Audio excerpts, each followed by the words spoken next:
ពេលព្រលឹមឡើងបងប្អូនអ្នកខ្យល់បងប្អូនអើយខ្យល់ត្រជាក់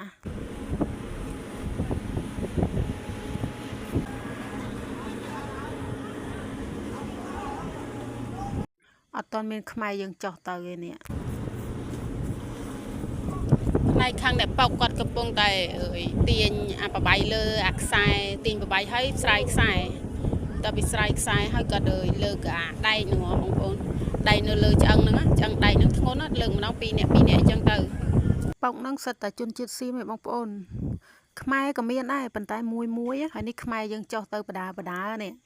គាត់ចោះទៅជួយលើកនេះជួយលើកដែកលើកអីហ្នឹងខ្មែរយើងចិត្តល្អចិត្តបានណាទៅកន្លែងណាក៏តែងតែជួយជនជាតិគេដែរ